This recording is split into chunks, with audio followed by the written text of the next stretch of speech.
Queridos, vocês são uma bênção. Pastor João, vem cá. Hoje nós temos o privilégio de ter o João aqui, Pastor João Lúcio, né, querido, precioso, alguém que, sabe aquelas pessoas que Deus levanta na vida da gente para fazer diferença, para cercar. João foi uma dessas pessoas que Deus levantou na nossa família para cercar e abençoar um dos nossos filhos. Um momento difícil, Azaf estava passando por muitas batalhas, tivemos muitos desafios aqui na igreja e vários outros. E aí ele chegava em casa e dizia: pai, eu gosto tanto de conversar com o João. Falei: conversa mesmo, meu filho. Vai. Pai, às vezes eu fico lá e eu fico horas conversando com ele. Eu acho que eu até falei, de vez em quando eu falava com ele: meu filho, você precisa vir embora para casa, porque o pessoal precisa achar que você tem casa, né? Senão vai ficar ruim. E Deus usou essa família preciosa, né? A vida do João, da Helena, do Miguel, né? Para cercar e para ser bênção. E hoje a gente tem um privilégio de poder compartilhar com vocês um pouco daquilo que o Espírito Santo tem dado a ele, né?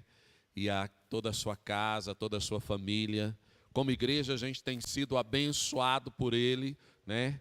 Porque grande parte daquilo que Miguel é e tem nos abençoado veio da vida dele e da sua esposa. Então você já tem pegado um bocado da bênção que Deus tem liberado sobre a vida dele, né? Quando você é abençoado, quando Miguel canta, toca ou fala com você, ou te implica, né? Te cutuca, isso faz parte da bênção. Estenda a sua mão. Papai, cerca a vida do teu filho com uma unção e graça, de forma na medida exata daquilo que o Senhor deseja fazer hoje. Pai, cerca a vida do teu filho, guarda o seu coração, nós protegemos a sua vida, a sua casa agora de todo ataque e revanche do inimigo, e nós oramos, ó Pai, usa o teu filho para a tua glória, vem com a tua graça e a tua presença e cumpre todo teu propósito, em nome de Jesus. Amém. Querido, fique à vontade. Obrigado. Boa noite, meus irmãos, tudo bem? Na verdade, o pastor Ney contou a história meio pela metade. Eu conheci o Azaf porque certa vez eu e minha esposa, a gente decidiu abençoar uma família que estava vindo de outra cidade para Belo Horizonte e conseguiram uma casa para morar e estavam desempregados, o marido e a esposa têm um filhinho, e estavam com dificuldades para colocar as coisas em ordem. E aí nós fomos lá para conhecer onde eles iriam morar aqui em Belo Horizonte. E precisava de muitas coisas. Entre as coisas que era necessário pintar a casa e arrumar um monte de coisas. Mas dentre elas era necessário pintar. E aí nós resolvemos comprar as tintas. Eu gosto de pintar. Lá em casa, por dentro, eu que pinto tudo. E sempre que eu tive que pintar uma parede ou outra, um quarto inteiro, os meninos sempre vinham, desde pequenininhos: ô pai, deixa eu pintar um pedacinho. Então, a Clara, o Miguel, o Arthur, a Sofia, todos eles, em algum momento, também pintavam um pedacinho. E, por isso, quando a gente marcou de ir lá para dar um trato na casinha nova dos nossos amigos, eu chamei o Miguel. Falei: seu Miguel, dia tal nós vamos na casa da fulano e do fulano que vieram para cá, e está precisando dar uma arrumada, sabe que sua mãe vai mexer em tudo, ela curte decorar e botar as coisas em ordem, e eu vou lá, vou pintar o que der para pintar. Você topa? O Miguel: topo, vamos lá. Para minha surpresa, quando chegou no dia, nós fomos pegar o Miguel e veio o Miguel com uma companhia. Falei assim: pai, arrumei mais um para ajudar a gente. Quem que é? O Azaf. Falei assim, aí eu já tinha ouvido falar do Azaf, né? O Miguel contava, já eram amigos. Eu falei assim: Azaf, que você veio fazer aqui? Eu falei, não, eu vim cooperar, quero ajudar. Mas você não tem outras coisas para fazer? Não, mas o Miguel me falou que ele vinha aqui pintar a casa dos seus amigos, então eu quero participar. E aquilo já tocou no meu coração. Eu falei assim, esse cara é gente boa demais. Que bênção, glória a Deus pelas amizades que o Miguel está desenvolvendo. E o Asaf ali, naquele contexto dele ir nos ajudar ali, foi que eu o conheci pessoalmente. E aí não teve jeito, eu fiquei apaixonado por ele e desenvolvemos ali uma boa relação de amizade. Então eu sempre perguntava pelo Asaf, o Miguel me dava notícia dele, quando a gente tinha oportunidade, estávamos juntos, ele ia lá em casa, o Miguel ia na casa do Asaf, enfim, começou o carinho muito especial. E aí quando o Miguel decidiu se casar com a Thaís, no meio das conversas sobre o casamento, eu falei assim, Miguel, e aí, quem é que vai fazer o seu casamento? Vocês já decidiram? Ah, vai ser o tio Ney. Tio Ney, presta atenção. Eu falei, tio Ney? Quem é o tio Ney? É o pai do Asaf. Ah, pastor Claudinei. Não, pai, para nós é o tio Ney, por isso que ele é que vai fazer o nosso casamento. Eu falei, glória a Deus. Então, que bênção, a amizade está indo além do Asaf, está pegando a família. E, de fato, o pastor Ney e sua esposa nos abençoaram lá na celebração do casamento do Miguel e da Thaís. Um tempo depois eu fui abençoado, porque aí o Asaf casou com a Brenda e me chamou para celebrar o casamento dele, eu e minha esposa. Então a gente tem uma história assim bem bacana. Glória a Deus por isso, né? Mas estamos aqui hoje, né? E eu queria perguntar para vocês aqui, você sabe por que você está aqui hoje? Era para responder, mas se vocês quiserem só pensar, não tem problema não. Então eu vou mudar a pergunta. Qual você acha que foi a primeira instituição que Deus criou? O nome dessa igreja me revela que vocês saberiam, né? A primeira instituição que Deus criou foi uma família. Então vocês acham que esse negócio é um negócio que Deus valoriza? É importante para o Senhor? Não foi só apenas a primeira instituição que ele criou, a família, que ele criou, Adão e depois Eva, e estabeleceu o primeiro casamento, e ali a primeira família. Mas nós que somos cristãos, sabemos que quando o Senhor Jesus voltar, Ele vai voltar para buscar a igreja, e como que a igreja é chamada? A noiva, para as bodas do Cordeiro, ou seja, vai terminar em casamento também, gente. Começa com família e termina com família. Então, definitivamente, família é um negócio que é importante demais para Deus. E o grau de importância é altíssimo. Por enquanto, você não precisa abrir ainda a sua Bíblia, mas lá em 1 Timóteo, capítulo 3, de 1 a 5, está dizendo o seguinte: esta é uma palavra fiel. Se alguém deseja o episcopado, excelente obra deseja, ser bispo, trabalhar na igreja, servir na casa do Senhor.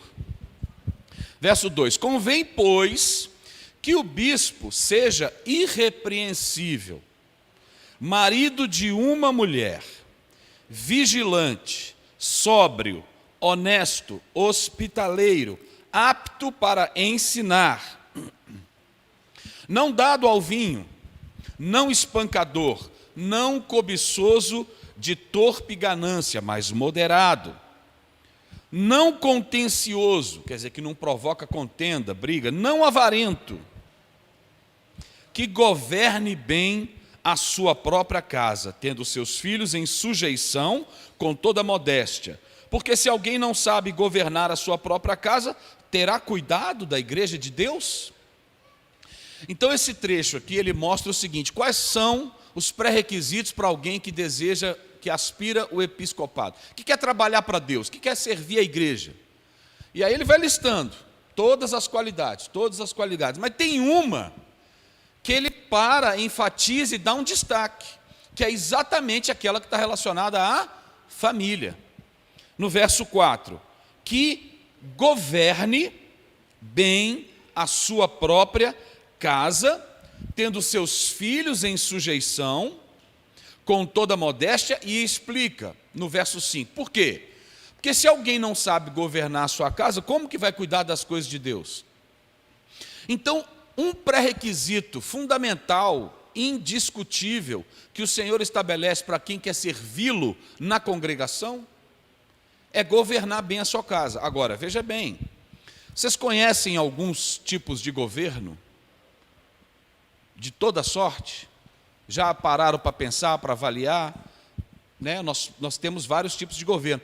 Existem vários governos bons e vários ruins. Os bons são aqueles que não enfrentam nenhum problema, não é verdade? Hein? Não. Um governo, ainda que ele seja excelente, bom, eficaz, ele enfrenta inúmeras dificuldades, inúmeros problemas. Governar não é uma tarefa simples, não. Você tem que lidar com toda sorte de situações e resolver. Então, entendem, governe bem a sua própria casa, tenha os filhos em sujeição, significa que esse negócio é importante para aquela pessoa, é prioridade para aquela pessoa. Essa pessoa valoriza mais a família e a sua casa do que uma série de outras coisas, inclusive a igreja, que não vai ser bem formada se não tiver famílias estruturadas. Então, governar bem não significa ter ausência de problemas, mas ter sempre a ideia, a disposição e o preparo e a iniciativa para solucionar os problemas e administrar toda a situação. Então, isso é pré-requisito. Então, esse pré-requisito nos mostra, mais uma vez, que família, no grau de prioridade do Senhor, é prioridade, inclusive em relação ao serviço na igreja. Por quê? Porque é pré-requisito. Se você não governa bem, não administra bem, não dá o valor, não se importa com a sua casa, com a sua família, você não serve para cuidar das coisas de Deus. Olha que coisa.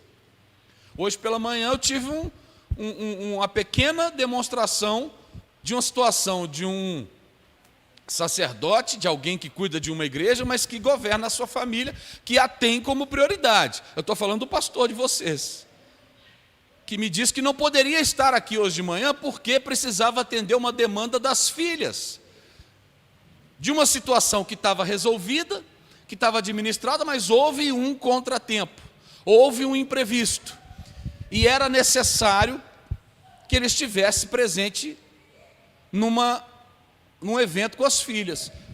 Filha, família, prioridade. Aí na igreja, pastor Alexandre está aqui, ele cuida, o pessoal está aí, eles vão segurar a onda, mas as minhas filhas só têm agora a mim. Nas circunstâncias, elas só tinham ao pastor Ney naquele momento, para estar ali como família. Então ele priorizou o que tem que priorizar. Então família é importante. Amém? E nós vemos vários textos na Bíblia que dizem isso. Por que eu estou falando da importância da família? O tema que me foi passado é unidade de uma família funcional, como alcançá-la e como manter. Então, para isso, primeira coisa para você manter essa unidade, ou alcançar e manter, é você entender e reconhecer qual é o valor que tem. Se não for algo que tenha valor para você, não adianta, a gente vai estar aqui dando murro em ponta de faca. Vai estar chovendo no molhado, como se diz, né? Então, nós primeiro precisamos ter clareza absoluta de que importância tem a família para nós. Porque para Deus ela é top 1. Em Lucas, capítulo 14, também não precisa abrir por enquanto, eu vou ler. Pode anotar, Lucas 14, 26. Lá diz o seguinte: se alguém vem a mim e ama seu pai, sua mãe, sua mulher, seus filhos, seus irmãos e irmãs, e até a sua própria vida, mais do que a mim, não pode ser meu discípulo. Não pode ser discípulo de Jesus. Em outras traduções diz assim: quem não aborrece seu pai, sua mãe, sua esposa, seu filho, sua filha, não pode ser meu discípulo. Esse verso, dependendo de como a gente lê, se a gente só passa o olho e não para refletir um pouquinho, você pensa assim: então, espera aí, tem que aborrecer até meu pai, minha mãe, minha família. Mas para que isso? Isso pode ser levado como algo que diz que não é tão importante assim. Mas veja bem, é para que você seja discípulo de Jesus, é o Senhor. Então aqui está estabelecendo muito claramente uma hierarquia. Jesus primeiro, o Senhor primeiro. E ele está fazendo essa comparação com quem? Pai, mãe, esposa, filho, filha, família. Então, para trazer uma ilustração para ficar mais claro para vocês, deixa eu pegar alguém aqui de exemplo. Você, como é que é o seu nome, meu querido? Pedro, tem outro Pedro aí. Hoje eu já conheci 2 Pedros dessa igreja. Ô Pedro, me fala uma coisa, que todo mundo que te conhece sabe que você ama, que você gosta demais, alguma coisa que você gosta de fazer, que você, assim, conta os dias para poder fazer aquilo, quando você está fazendo ninguém te incomoda porque sabe que é importante para você, você gosta demais, alguma coisa. O que você diria? Trabalhar? Você faz qualquer negócio para estar trabalhando. Trabalhar é um negócio importantíssimo para você. Maravilha. E você tem alguns amigos por aqui? Você tem alguns amigos ou colegas conhecidos? Tá, me fala o nome de um. O outro Pedro. Então você é Pedro de quê? Pedro André. E o Pedro? Agra. Pedro André e Pedro Agra. Não dá nem para ser Pedro A e Pedro A, né? Tudo com A. Então agora imagina a situação, gente. O Pedro André está se preparando para ir trabalhar. Eu nem sei com o que você trabalha, mas deve ser um negócio muito, muito top. E é um negócio que ele ama fazer. Tirar o Pedro André do trabalho não é qualquer coisa que vai tirar, não. Aí o Pedro Agra, que é amigo do Pedro André, faltando 5 minutos para ele sair para o trabalho, o Pedro Agra liga e fala: Pedro, meu amigo, estou precisando de você.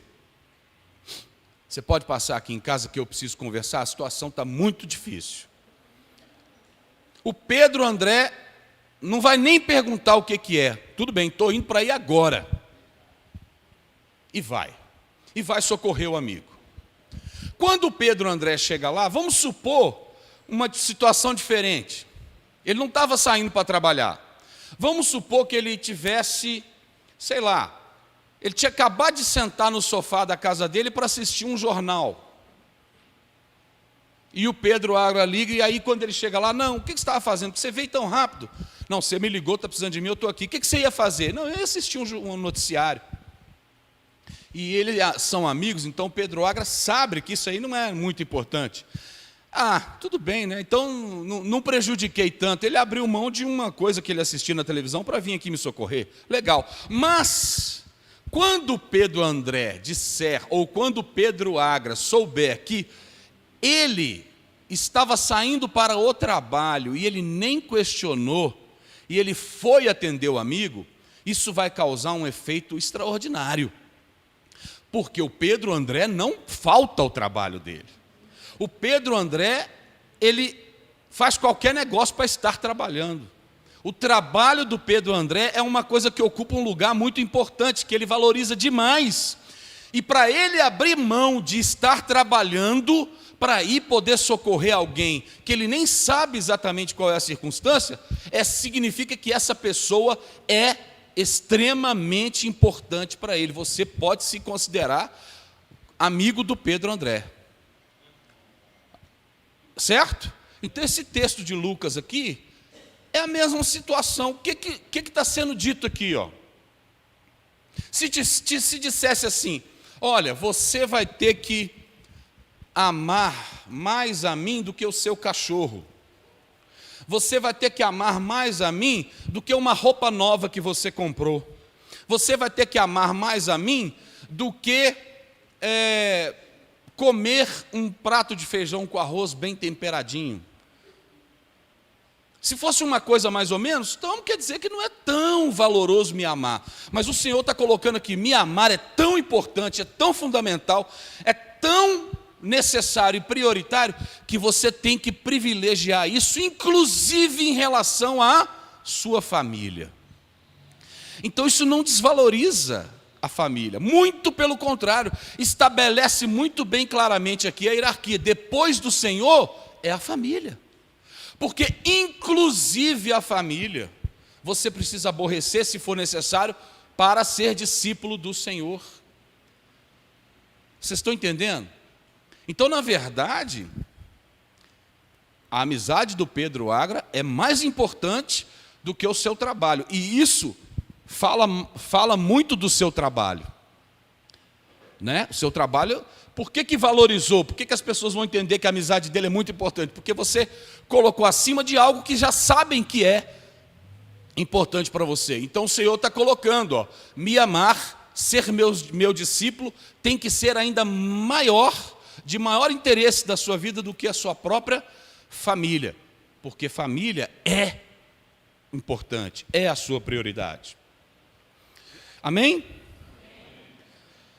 E o Senhor faz isso na sua palavra várias vezes. Ele compara-se, ele usa pessoas e membros de uma família para exaltar essa importância.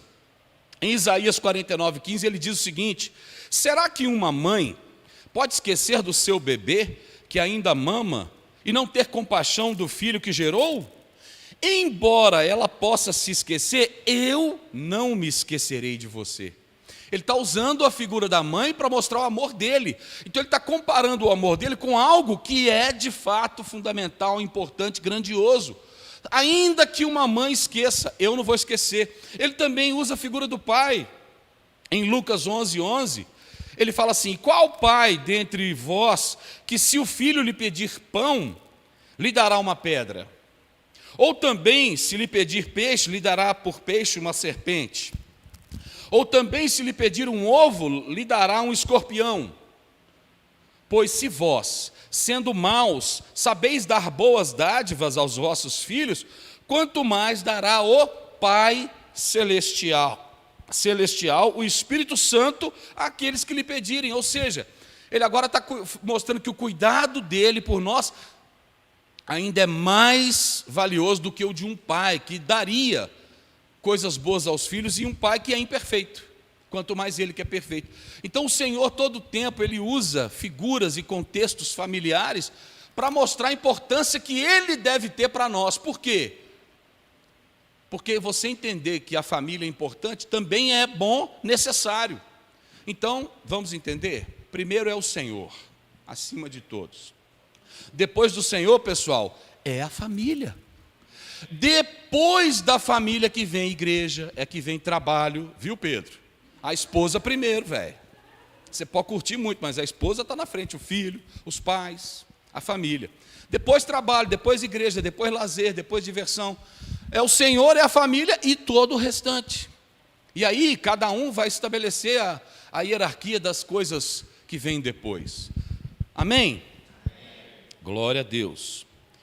E é tão legal que nós vemos, eu comecei a ler por Timóteo, né? Interessante que quando Timóteo era discípulo de Paulo. Quando Paulo fala sobre Timóteo, ele se refere a Timóteo como um jovem brilhante, um cara que era reconhecido na congregação, um exemplo para a comunidade, né? E ele exalta o trabalho de quem?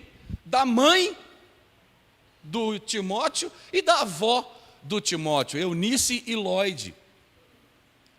E quando a gente lê as cartas para Timóteo, a gente vê muitas referências à família. Ele é uma pessoa que teve influência forte da mãe e da avó, e isso o fez ser reconhecido como alguém de muito valor na igreja. Ou seja, por que Timóteo fez tanta diferença? Ele foi alguém que foi valorizado e foi formado na família. A família era algo importante.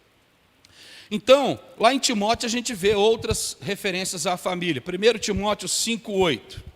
Olha o que diz. Mas se alguém, olha só que seriedade desse texto aqui. 1 Timóteo 5, verso 8. Mas se alguém não tem cuidado dos seus, e principalmente dos da sua família, ou dos de casa, como dizem algumas traduções, ele negou a fé. E é pior do que o infiel. Lá na mesma carta, 1 Timóteo. Se você não cuidar bem dos da família e dos de casa, você é pior do que o infiel. Você está negando a sua fé. Não adianta você querer dizer que serve a Jesus, que tem o Senhor como alguém que determina a sua vida, que guia, norteia a sua vida. Você não está cuidando da sua casa.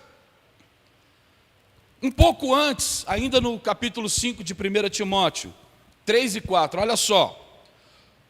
Honra as viúvas, que verdadeiramente são viúvas, perderam o marido. Para quem que está falando? É para os filhos. Ora, se alguma viúva, está falando para a igreja, mas está falando o seguinte: se alguma viúva tiver filhos ou netos, aprendam primeiro a exercer piedade para com a sua própria família e a recompensar seus pais, porque isto é bom e agradável diante de Deus. Gente, então está a instrução aqui: você é filho, você é neto, sua mãe ficou viúva, sua avó ficou viúva. O evangelho é cuidar dos órfãos, das viúvas, dos estrangeiros, né, dos necessitados. Mas está falando, se ela tem filho, se ela tem neto, esses devem ser aqueles primeiros que devem cuidar dela. Isso é bom e aceitável ao Senhor. Então, olha aí a importância da família. Sua mãe ficou viúva, sua avó ficou viúva, cuide dela, dê assistência a ela, ainda mais naquele contexto, que a gente sabe que a mulher era mais dependente ainda do marido estar presente, ou dos filhos. Então, o tempo inteiro o Senhor está trazendo a importância da família. Mas a proposta era a gente pensar em questão da família funcional que vive em unidade. E como alcançar essa unidade, como manter. É importante, todos concordam? Posso parar de ler os textos que falam da importância da família? Mas você pode continuar a ler. É importante. Agora, como que faz para ter unidade dentro de casa? Aí lá em Gênesis 2:24, quando o Senhor está ali formando a primeira família, o que ele fala lá? Por isso deixa o homem, pai e mãe, para se unir à sua mulher, e os dois serão uma só carne. Isso fala de unidade. Qual que é o pré-requisito para ser um com a esposa, para se tornar uma só carne com a esposa? Deixar pai e mãe. Depois no Novo Testamento, em Marcos 10, versículo 7, Mateus 19, verso 5, Efésios 5, 31, fala a mesma coisa, faz a referência a esse mandamento que foi lá em Gênesis. Por isso, por esta razão, deixará o homem, pai e mãe, se unirá à sua esposa, e os dois serão uma só carne. Por que tem muito casamento hoje em dia que não se experimenta a unidade, não se experimenta essa questão de ser uma só carne? São várias razões. Você pode falar assim: entrou no casamento porque queria sexo, entrou no casamento porque queria ter mais liberdade, entrou no casamento porque, enfim, queria curtir, sei lá. Mas uma razão que às vezes não se percebe é exatamente essa questão. Às vezes, os jovens, e às vezes até alguns mais anciãos, entraram no casamento, marido e mulher, mas não deixaram pai e mãe. Deixar pai e mãe aqui, vamos entender, a Bíblia fala para a gente honrar pai e mãe. E não fala para você honrar pai e mãe se eles forem legais para você. E nem fala para você honrar pai e mãe quando você está pequeno, quando você está solteiro. É para honrar pai e mãe. Inclusive, esse mandamento é o primeiro que tem promessa. Se você quiser viver muito, honra pai e mãe. Então, você casou, tem que continuar honrando pai e mãe. Mas honrar pai e mãe aqui é dar ouvidos, é respeitar, é considerá-los, é não abandoná-los. Não está em conflito com o deixar pai e mãe. O deixar pai e mãe para se tornar uma só carne com a sua esposa significa que você tem que ser responsável agora pela sua casa. Você tem que agora buscar a sua autonomia. Você agora mudou o seu papel. Antes você era só filho ou só filha. Agora que você está unindo-se à sua esposa, você vai deixar pai e mãe, ou seja, agora o seu papel não é de filho mais, é de marido. O seu papel, irmã, não vai ser mais de filha, mas é de esposa. Então, às vezes, o casal casa, mas não deixa pai e mãe, ou seja, continua querendo levar a sua vida dependendo do cuidado e das responsabilidades e do apoio, do sustento e da estrutura que papai e mamãe deram. E aí não consegue se tornar uma só carne com a esposa, ainda que tenha tido relação sexual. Porque se tornar uma só carne fala de uma unidade muito mais profunda do que apenas o ato sexual. É o ato sexual também, mas é unidade. Eu sou um com ela agora. Eu sou um com ela, ela é uma comigo. Então, você precisa, quando está no contexto do casamento, assumir o seu papel de marido e de esposa, de esposo, de esposa. Se você for para o casamento e tratar a sua esposa como se fosse a sua mãe, não vai rolar. Ou se você for para o casamento, mas em algumas questões você preferir que a sua mãe cuide, ou você, menina, que seu pai cuide, não vai rolar. Não vai ter unidade. E aí vocês podem pensar em várias circunstâncias. Não quer dizer desonrar, não quer dizer abandonar, muito pelo contrário. Eles agora, os pais agora, como sogro, sogra, futuros vovô e vovó, tem que estar ali participando de tudo. É saudável, é necessário. Mas vocês agora constituem uma família. Onde você não tem papel de filho e de filha mais não, agora é marido e mulher. Estão entendendo? A gente conheceu um casal que viveu aqui em Belo Horizonte um tempo e hoje mora em Santa Catarina, que o rapaz do casal não tem muito jeito com ferramentas. Nem todo homem sabe manusear as ferramentas, e às vezes você vai aprender quando você vai amadurecendo. Eu, quando me casei, não sabia pintar a parede. Na primeira necessidade que teve, eu sabia que o meu sogro era bom na pintura. Chamei ele e falei assim: "Sr. GG, me ensina". Ele me ensinou, daí para frente eu pinto as paredes da minha casa. Não sou profissional, mas aprendi. Então esse rapaz, ele não sabia lidar muito com ferramentas. E o que acontecia? Ele disse para a esposa. Só que o pai dela é um cara assim, quebra galho de todo mundo, resolve todas as paradas. Então, o chuveiro estragou. Bem, o chuveiro estragou. Tá bom, eu vou dar um jeito. Antes dele pensar em como ele faria, eu já tinha chamado o pai para arrumar. Uai, consertou? Não, na verdade, não, o papai veio aqui e arrumou. Bem, a gaveta do armário está emperrada, deu uma agarradinha lá. Ah, tá bom, meu bem, eu vou soltar. Em menos de meia hora o pai já estava lá, já estava resolvendo o problema da gaveta. E várias outras situações dessa forma, até que o marido falou assim: "Meu bem, olha, se você quer que eu desenvolva essa área, você tem que parar de chamar de seu pai. Mas você não resolve, olha, você sabe que eu não tenho habilidade, mas me deixa aprender. Você está colocando o seu pai à frente do meu ritmo. Agora você vai ter que aprender a esperar que eu aprenda, ou que eu encontre uma forma de resolver esses problemas. Se você não me der tempo, não vai rolar nunca". Então, é claro que o pai ia lá com o maior prazer, carinho, e se qualquer um de vocês que seja pai for solicitado, você deve ajudar. Mas que isso não seja motivo para tirar um ou outro do seu papel de marido e mulher. Entendem?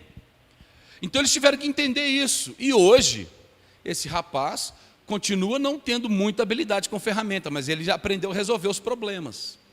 Ele assume a responsabilidade dele. E a esposa entendeu que ele precisava ter tempo. Isso é só uma ilustração, mas são várias as circunstâncias. Então, por favor, você que é casado, assuma o seu papel de marido, assuma o seu papel de esposa. Você que está aqui, que quer casar, saiba que quando você for casar, deixa pai e mãe. Ou seja, se agora deixa de ser filho e vai ser marido. Existem responsabilidades que agora você vai ter que assumir. E você como esposa, futura esposa, que não podem ser delegadas aos seus pais, porque senão você não se tornará uma só carne com o seu marido, você não se tornará uma só carne com a sua esposa. Amém?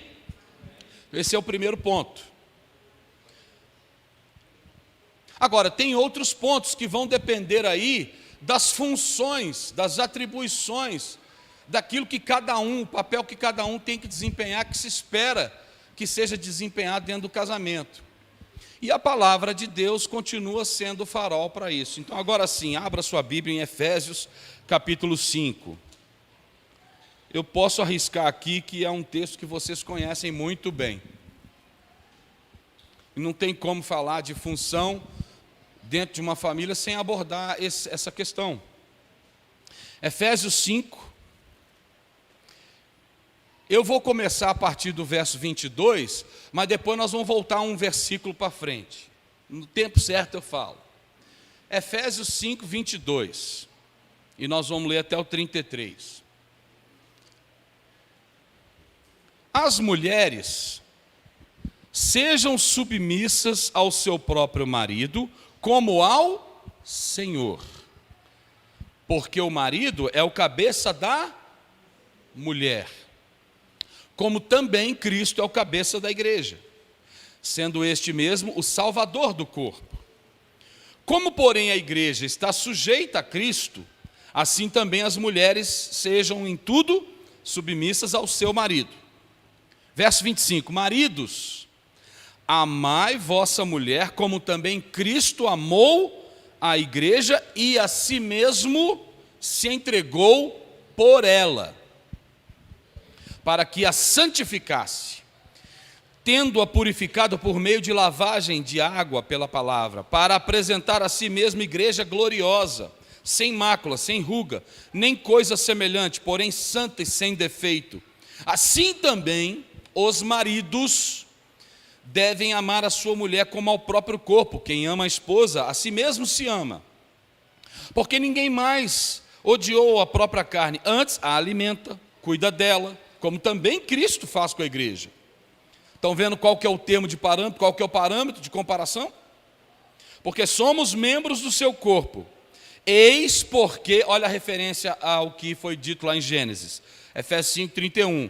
Eis porque deixará o homem a seu pai e sua mãe, e se unirá à sua mulher, e se tornarão os dois uma só carne. Grande é este mistério, mas eu me refiro a Cristo e à igreja. O casamento, ele revela o mistério de Cristo se unindo com a igreja. Cristo vindo, voltando para buscar a sua noiva. Não obstante, vós, cada um por si, também ame a própria esposa como a ti mesmo, e a esposa respeite o marido. Esse último versículo, ele traz duas chaves para a gente ter unidade na família, começando pelo marido e pela esposa, que é amor e respeito. Então, verso 33, não obstante vós, cada um por si, também ame sua própria esposa como a si mesmo. E termina como? E a esposa respeite o marido. Então vamos voltar no 22, que as irmãs torcem o nariz quando a gente lê. Terminou dizendo que a esposa deve respeitar o marido. E o 22 diz, as mulheres sejam submissas aos seus próprios maridos, como ao Senhor. Gente, hoje em dia, em qualquer lugar que você for e falar assim, a esposa tem que ser submissa ao marido, você vai ser ridicularizado, apedrejado, rejeitado, enxotado, chamado de tudo quanto é tipo de coisa, menos de gente boa. Por quê? Porque o termo sujeitar, ser submissa, ele se tornou pejorativo, ele foi depreciado. Mas o significado é puro, é necessário e é algo de valor, é respeito.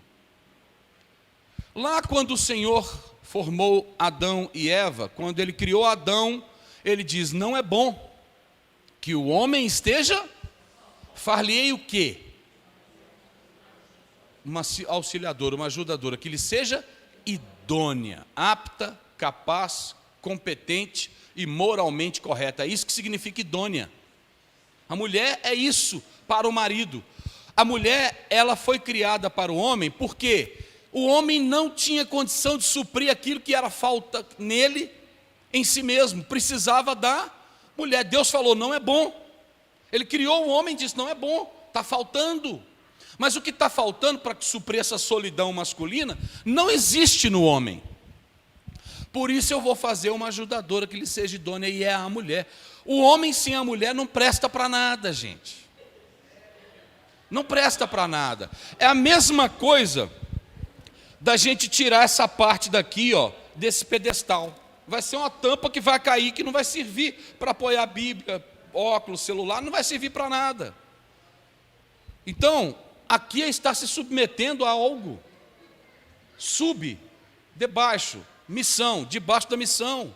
Se eu tirar o suporte desse pedestal, acabou a função, não funciona. Pode ser lindo, forte, pomposo, cheio de coisa para impressionar. Tira a base, tira o que sustenta, tira o apoio, não vale, não serve para nada. Vai ser um pedaço de acrílico jogado no chão que vai fazer as pessoas tropeçarem. É o marido sem esposa, é o homem sem a mulher. Então essa submissão feminina não é um negócio pejorativo e depreciativo que faz com que ela seja tapete. Não, ela é o nosso suporte, é o nosso apoio. Nós precisamos da submissão feminina para podermos cumprir o nosso propósito. Então a questão é respeito, apoio, suporte. Você, mulher, é aquela que tem o maior potencial para promover o seu marido. Ele pode ser lindo, inteligente, forte, sábio. Se ele não tiver o seu apoio, ele não consegue nada. Ele vira uma tampa jogada no chão. Então isso tem valor. Cumpra o seu propósito. Seja uma mulher que respeita o marido. Agora a tarefa do marido, gente, é muito mais difícil. Por isso que gasta mais versículo para dizer, vocês perceberam? Verso 25, maridos, amai vossa mulher, como também Cristo amou a igreja, e a si mesmo se entregou por ela. Vamos pensar, que lindo. Jesus amou a igreja, é assim que o meu marido tem que me amar. Não é romantizado não, gente. Jesus deu a vida pela igreja. Para quê? Para que o marido tem que amar a esposa? Para que a santificasse, tendo-a purificado, para apresentar a si mesmo igreja gloriosa, esposa gloriosa, sem mácula, sem ruga, nem coisa semelhante, santa, sem defeito. O amor que o marido tem que dar pela esposa é para purificá-la, para santificá-la, para torná-la sem ruga, sem mácula, sem defeito. Se preciso for, dar a vida por ela, ainda que ela tenha cometido falta, porque quando Jesus morreu na cruz para pagar os pecados, eram os pecados de quem? De quem? Da igreja, o meu, o seu, da noiva. Não era pecado dele, ele não tinha errado, e ele se entregou. O marido tem que fazer a mesma coisa pela esposa, isso é fácil, gente. Sua esposa pisou na bola. Sua esposa sentou o pé no cartão de crédito, estourou completamente a conta. Misericórdia. Então você vai lá e dá uma surra nela, ou você vai lá e chama ela de tudo quanto é nome feio. Você vai lá e começa a fazer greve, não vai dar mais nada para ela, oprime. Não. Então deixa ela gastar e fazer o que ela quiser. Não, você vai ensinar, como Jesus ensina a gente como fazer. Você vai amar, como Cristo amou, você vai chamar. Se necessário for, você vai falar assim, meu bem, deixa eu te explicar. Eu sei que vocês todas sabem, meninas, mas supondo uma situação em que uma esposa, porventura, não tenha ciência do fato, você vai chegar e falar assim, minha querida, existe um negócio chamado boleto, fatura. E quando a gente usa esse cartãozinho aqui, daqui um tempo vai chegar o fato, se não tiver dinheiro, o negócio fica muito ruim. Então, dá licença. Vou guardar aqui, vou te ensinar como é que usa. Isso se você souber usar, né, maridos? Porque às vezes é o contrário, né? Às vezes é a esposa que ensina o marido como é que cuida das finanças. Então, mas vamos pensar nesse caso, para eu ilustrar o que o marido tem que fazer. Você vai corrigir, se precisar tomar por um tempo, você toma e vai explicando. Mas quem vai lá dar a cara para resolver o problema com a operadora do cartão não é ela não, é você. Mas foi ela que gastou, mas você é marido. Não tem que amar a esposa como Cristo amou a igreja? Jesus não pagou pelos seus erros e com a vida. Você vai lá. Eu vejo e conheço muitos casais que a mulher é que vai nos credores passar vergonha para resolver a bagunça que o marido fez. Mas a Bíblia está falando que o contrário tem que acontecer. Se a esposa falhou, se a esposa pisou na bola, se a esposa fez alguma coisa que não está certo, ensina, corrija com amor, mas dê a sua vida por ela. Vai lá e resolve. Não é passar a mão na cabeça, é ensinar, mas resolver, tomar o lugar. Amém? Qual tarefa que é mais difícil? Ser suporte ou amar como Cristo amou a igreja? Cada uma é necessária, gente. Cada um sabe onde te aperta o sapato. Mas se não for cumprida, não vai ter unidade. Então está baseado nessas duas palavrinhas mágicas: amor e respeito. E olha que coisa linda. Fala sério para mim. Meninas, mulheres, se você tivesse que me dizer qual é a necessidade primordial que uma mulher espera dentro do casamento, não é ser amada? No sentido de ser cuidada? Por isso que a tarefa do marido é amar a esposa. Agora, homens, você pode ser forte, cheiroso, inteligente, ou às vezes você já está mais barrigudinho, assim, igual alguém, ou careca, ou não bem dotado com alguma coisa, e a sua esposa nem fala que você é galã, mas se ela não te respeita, o chão acabou. A necessidade primordial de um homem dentro do casamento, marido, não é ser respeitado pela esposa? Por isso que a mulher tem que ser submissa ao marido. É assim que Deus fez. É respeito. Então, esposas, respeitem os seus maridos, eles vão se sentir valorizados. Esses caras vão longe se a mulher o respeita, o apoia. E maridos, amem suas esposas como Cristo amou a igreja. Cuida dela, cara, é responsabilidade sua, está nas tuas mãos, resolve.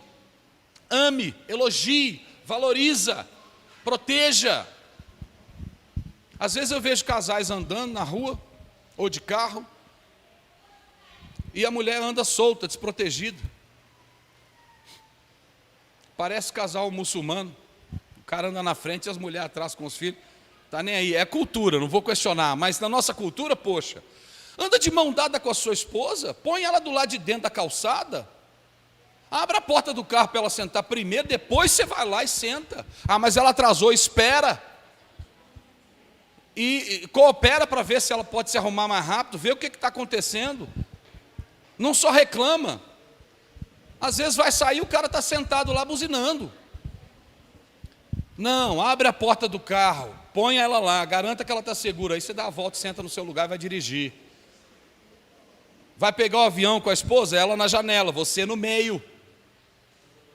Se for só janela e corredor, ainda está bom. Mas se tiver meio, você no meio, protegendo ela. Proteja, dê a mão para ela descer degrau, dê a mão para ela subir, dê o lugar para ela sentar, pelo amor de Deus. E mulher, esposa, empodere esse homem, valoriza ele. Está passando por dificuldade? Você, como mulher, tem capacidade de perceber situações que passam batidaça para nós. Homem é focado, ele tem um objetivo, ele foca e vai, e pum. Às vezes ele toma uma no meio que ele não percebeu o perigo, mas a mulher, ela percebe detalhes que o homem não percebe.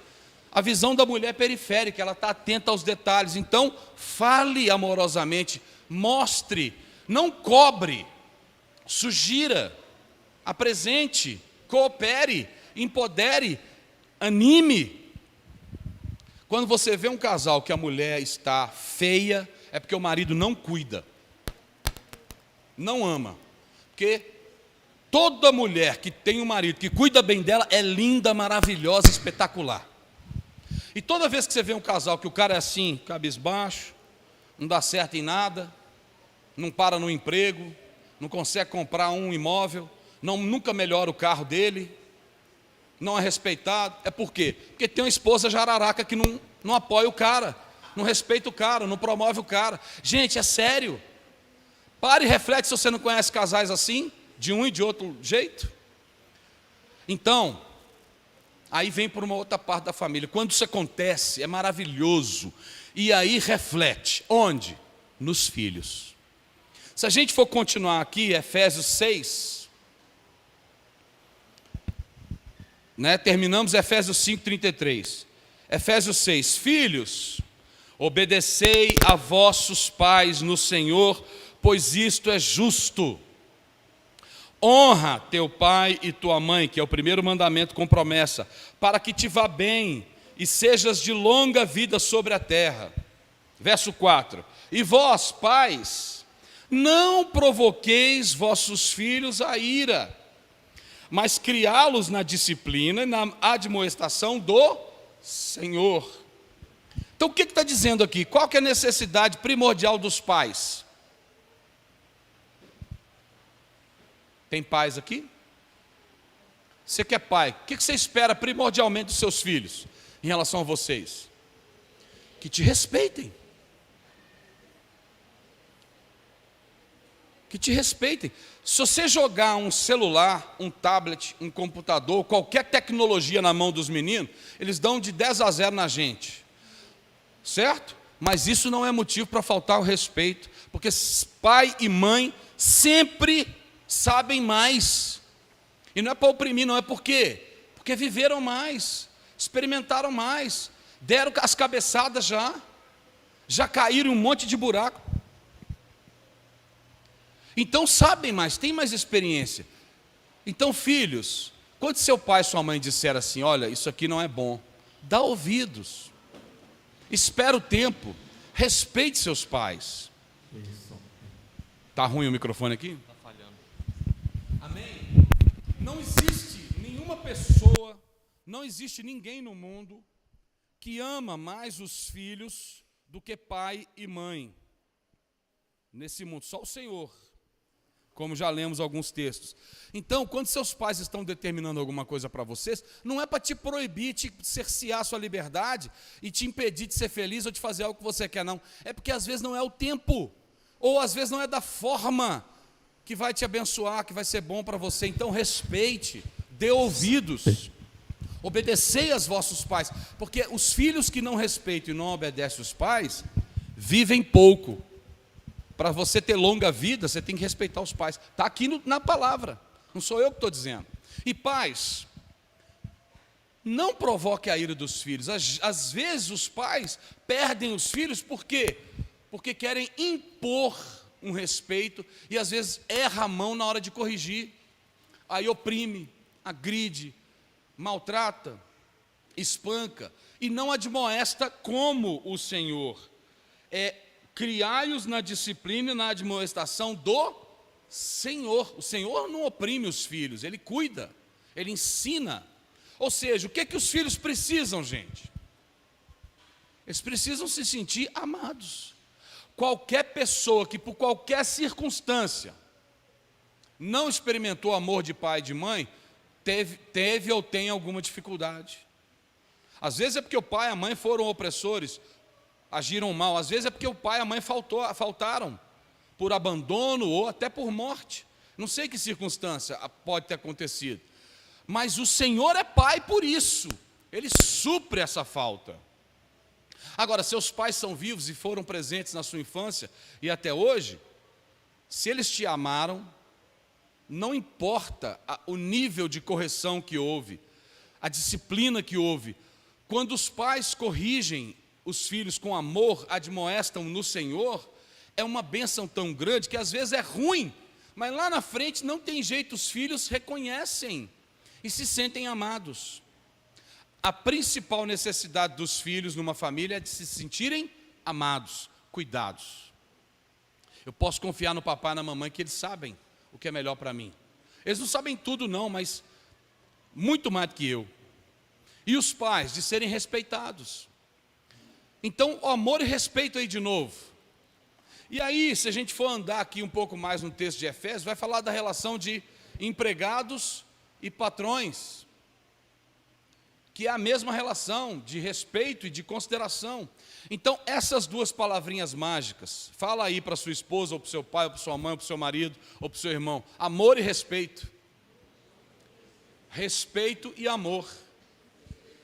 é o que a família precisa para se tornar unida, funcional. Amor e respeito. Marido que ama a esposa, esposa que respeita o marido, pais que amam os filhos, filhos que respeitam os pais. Vai funcionar, vai dar certo, vai ser uma referência, vai trazer novidade e sabor e vida para a igreja. A igreja vai cumprir o seu plano, a igreja vai estar viva, eficaz, funcionando, se tiver famílias funcionais, que sabem os papéis que tem que se desempenhar, que amam e que respeitam, nos níveis demais aí, em todos os níveis que a gente leu aqui. Amém, pessoal? E tem circunstâncias ainda muito importantes que nós poderíamos destacar, mas eu queria enfatizar essas duas palavrinhas mágicas: amor e respeito. Eu tenho certeza que, se você desenvolver isso, lutar por isso, como marido, como esposa, como pais e como filhos, vocês vão se tornar uma família funcional. Para a gente terminar, eu queria ler mais uma das cartas de Paulo, a carta aos Colossenses, e aí eu queria que você abrisse também, e nós vamos ler o capítulo 3. Eu, particularmente, considero o capítulo 3 de Colossenses um dos mais lindos da Bíblia. E eu sempre estou colocando aqui numa palavra ou em outra, porque eu acho maravilhoso, e é uma chave para nós. E é Paulo ensinando para os caras lá como é que é a nova vida agora em Cristo. E ele fala de uma maneira tão preciosa que a gente pode aplicar em todas as áreas da nossa vida como cristãos, inclusive na família. Amém? Então podemos ler Colossenses capítulo 3. Portanto, se fostes ressuscitados juntamente com Cristo, buscai as coisas lá do alto, onde Cristo vive, assentado à direita de Deus. É lá que você tem que buscar. Pensai nas coisas lá do alto, não nas que são aqui da terra, porque morrestes, e a vossa vida está oculta juntamente com Cristo em Deus.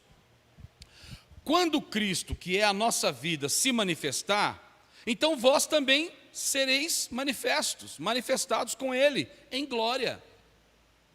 Verso 5: fazei, pois, morrer a vossa natureza terrena, prostituição, impureza, paixão lasciva, desejo maligno, avareza, que é idolatria. Porque essas coisas, contra essas coisas, por estas coisas, é que vem a ira de Deus sobre os filhos da desobediência. Ora, nessas mesmas coisas andastes vós também noutro tempo, quando vivieis nelas.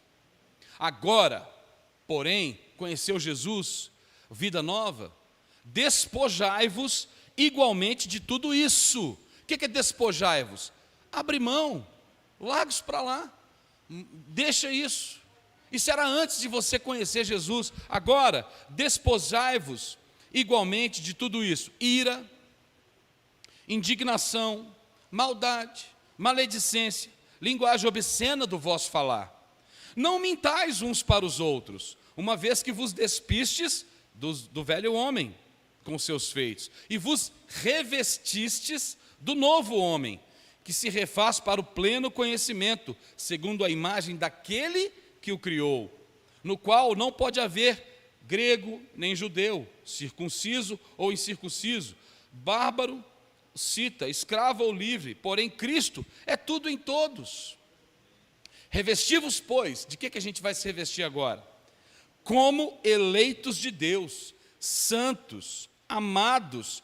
De que nós vamos nos revestir? De ternos afetos de misericórdia, de bondade, de humildade, de mansidão, de longanimidade. Suportai-vos uns aos outros. E aqui eu quero dar uma paradinha. O que está falando? Suportai-vos. Está falando para as mulheres ou para os cristãos? Se a gente voltar lá em Efésios 5, eu comecei do 22, não foi? Depois você lê o 21. O 21 é: sujeitai-vos uns aos outros. Ele começa lá em Efésios 5 dizendo algumas coisas, e de repente ele vai falar como que a gente deve ser cheio do Espírito Santo. Falando entre vós com hinos e salmos, salmodiando, cantando, dando sempre graças e sujeitando-vos uns aos outros, como ao Senhor. Ou seja, não deve ser dificuldade para uma esposa se sujeitar ao marido, porque esse é um mandamento para todo cristão, não é só para as esposas. Se você quer ser cheio do Espírito Santo, você tem que se sujeitar um ao outro. Se você quer viver a nova vida que você encontra em Jesus, se despir do velho homem, se revestir do novo homem. Verso 13 de Colossenses 3. Suportai-vos uns aos outros. O que é suportar? Sujeitar. Nós não falamos aqui, submissão é suporte? É para todo mundo, não é só para as mulheres. Continuando aí, verso 13. Suportai-vos uns aos outros, perdoai-vos mutuamente. Tudo que Jesus já fez. Caso alguém tenha motivo de queixa contra outrem, assim como o Senhor vos perdoou, assim como o Senhor também perdoai vós. Acima de tudo isso, porém, esteja o amor, que é o vínculo da perfeição. Seja a paz de Cristo o árbitro em vosso coração, a qual também fostes chamados em um só corpo, e sede agradecidos. Habite ricamente em vós a palavra de Cristo, instruí-vos e aconselhai-vos mutuamente em toda a sabedoria, louvando a Deus com salmos e hinos e cânticos espirituais, com gratidão em vosso coração. Em tudo que fizerdes, verso 17, em tudo que fizerdes, seja em palavra, seja em ação, fazei-o em nome do Senhor Jesus, dando por ele graças a Deus Pai. O que você vai fazer dentro do seu casamento ou dentro da sua família, para que a família seja unida e funcional? Você tem que fazer como se estivesse fazendo para Jesus, vai dar certo. Agora aí, verso 18, Colossenses 3, verso 18, está repetindo: esposas, sede submissas ao próprio marido, como convém ao Senhor. Maridos, vai repetir: amai vossa esposa e não a trateis com amargura. Presta atenção como é que você trata a sua esposa. Filhos, verso 20, em tudo obedecei a vossos pais, pois fazê-lo é grato diante do Senhor. Pais, verso 21, não irriteis os vossos filhos, fala direito com eles, considere que eles são pessoas que pensam, que têm entendimentos, saiba conversar, para que não fiquem desanimados ou desamparados. Servos, obedecei em tudo o vosso Senhor segundo a carne, não servindo apenas sob vigilância. Se o patrão está observando, aí você paga de bom funcionário. Deixa eu fazer direitinho. Ele virou o olho, você faz de qualquer jeito. Não, servos, obedecei em tudo o vosso Senhor segundo a carne, não servindo apenas sob vigilância, visando tão somente agradar homens, mas em singeleza de coração, temendo ao Senhor. O Senhor está vendo.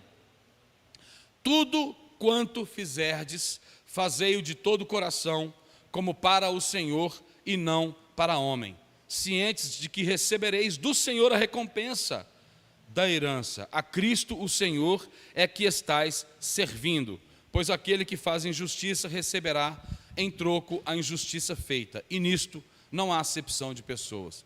Então, pessoal, considere o outro antes de você. Ame a sua esposa, maridos. Respeite seus maridos, esposas. Amem seus filhos, pais. Respeitem seus pais, filhos. Considere o outro. Faça pelo outro como estivesse fazendo para o Senhor. E a família vai experimentar uma unidade inacreditável e vai transbordar para quem estiver observando. E vai ser uma família funcional. Que o Senhor abençoe todos vocês em nome de Jesus.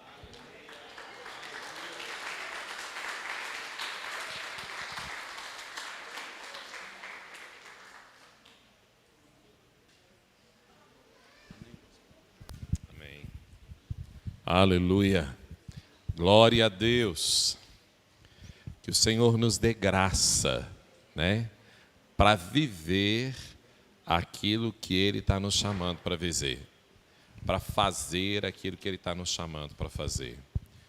Eu quero te dar a oportunidade, queria chamar o pessoal do louvor, eu quero te dar a oportunidade de você orar ao Senhor e perguntar ao Senhor se você precisa mudar alguma coisa diante dEle. No amor, no respeito, na forma como trata os filhos, na forma como trata seu pai, na forma como você trata seu marido, ou na forma como você trata sua esposa. Essa é a oportunidade. Eu tenho aprendido no Senhor sobre a oportunidade que o Senhor nos dá. Então, nós ainda vamos cantar essa canção, cantar uma canção, e você tem a oportunidade de resolver com Deus a sua questão. Talvez você precise resolver com seu filho, com a sua filha, ou com seu pai, ou com sua esposa, com seu marido, mas primeiro a gente resolve com o Senhor. Então, vamos orar e vamos, nesse tempo de ministração, adorar ao Senhor e permitir que o Espírito Santo fale com você. Não deixe a oportunidade passar. Não deixe a oportunidade passar.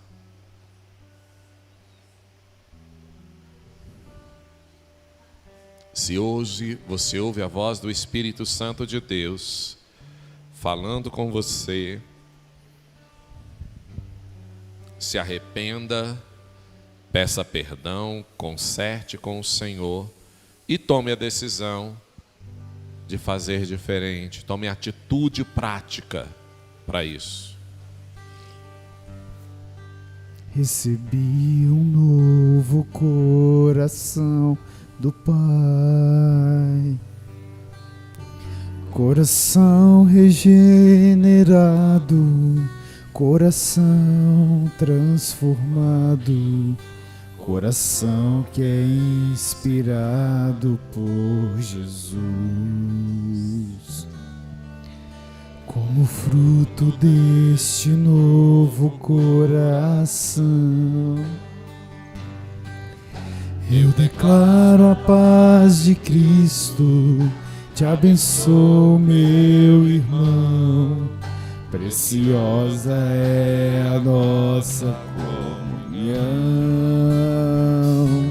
Somos corpo, assim bem ajustados, totalmente ligados, unidos, vivendo em amor uma família, sem qualquer falsidade, vivendo a verdade, expressando a glória do Senhor, uma família, vivendo compromisso, o grande amor de Cristo.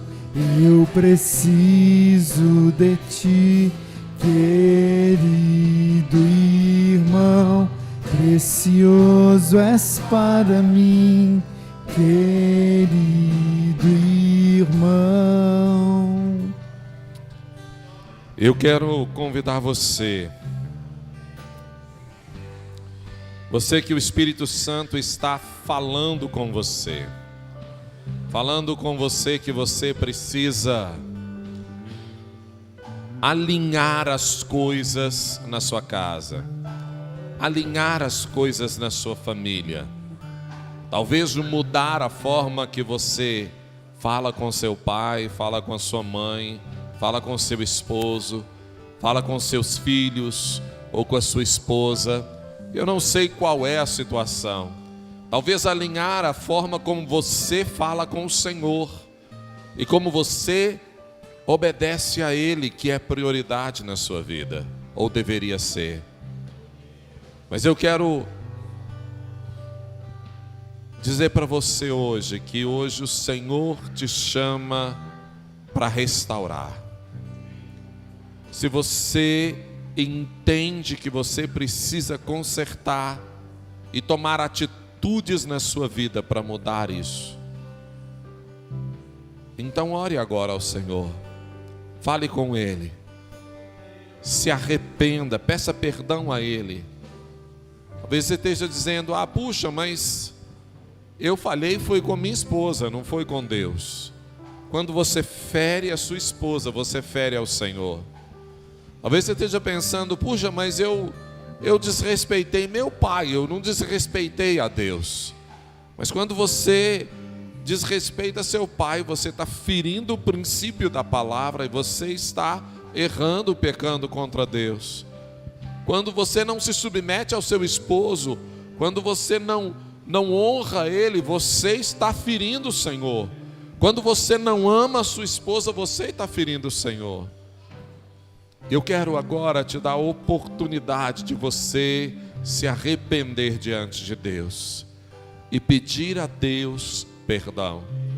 Se você precisa se colocar nesse lugar, então ora agora e diz: Deus, me perdoa.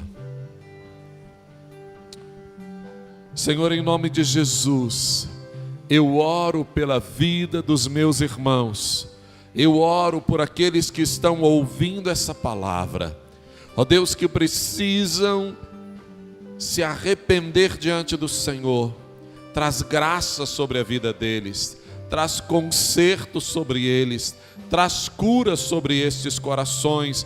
Pelo poder do nome de Jesus. Traz a restauração plena pelo poder do nome de Jesus. Deus, vem agora restaurando os corações, convencendo do pecado, da justiça e do juízo, e trazendo conserto para as famílias, conserto para os corações, conserto para as casas, em nome de Jesus. Recebe graça de Deus para tratar o conserto e para viver o conserto de Deus na sua vida, em nome de Jesus. Amém. Queridos, eu quero lembrar você que o nosso tema é atitudes, que nosso desafio e o desafio do Espírito Santo para mim e para você é que você saia daqui com atitudes práticas que você vai levar para a sua vida, para a sua casa, para o seu relacionamento, para a sua vida com Deus. Dessa palavra, qual vai ser a sua atitude em cima dela? O que você precisa fazer?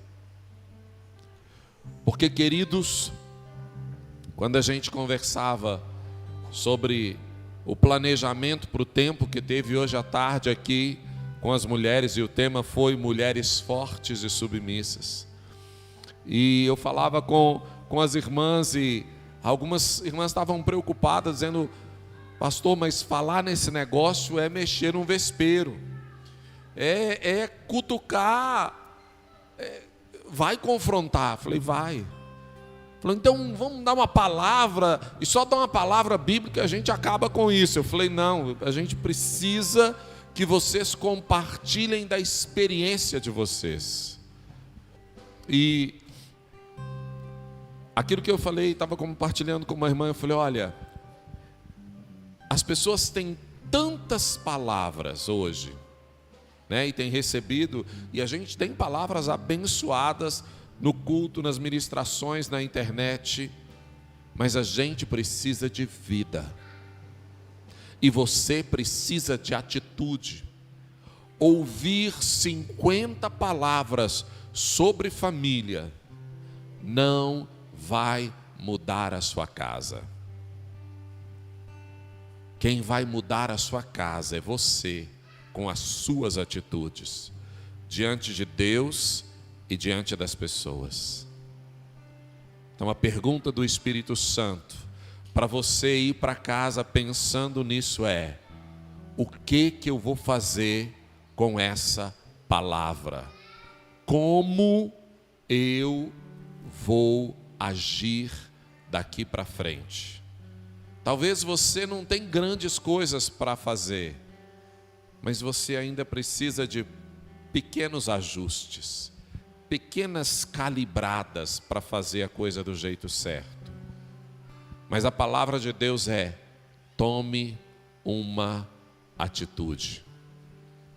Eu quero orar por isso agora, para que você está sendo agora desafiado pelo Espírito Santo a tomar uma atitude para fazer melhor, para fazer como a gente ouviu a palavra. Senhor, ajuda-nos a tomarmos atitudes para vivermos o que a revelação poderosa da Tua palavra liberada hoje aqui. Que essa palavra tão preciosa, tão precisa, tão assertiva, ela possa nos ajudar a tomar as atitudes corretas, em nome de Jesus. Amém. Amém. Queridos, amanhã nós temos culto pela manhã, começa às 9h30 com oração, né? Nós teremos o pastor Washington da Infância Protegida ministrando sobre esse lugar de proteção para as crianças, sobre como guardar e proteger e nortear a vida dos nossos filhos, dos nossos netos, e como você também ser norteado nisso. E a igreja precisa entender as batalhas para saber como conduzir. Então esteja aqui. E amanhã à noite nós teremos a finalização da nossa Conferência da Família 2022. Nós vamos ter um teatro aqui, uma peça ministrando uma palavra sobre paternidade. Então eu quero desafiar você, né, a vir, participar. Vem pela manhã, ouve essa palavra preciosa e poderosa, né, desse irmão que veio para nos abençoar. E à noite, vem para esse tempo de celebração. Não perca o que o Senhor está fazendo, amém? Vá em paz, o Senhor te abençoe, que a graça seja sobre você, em nome de Jesus, amém.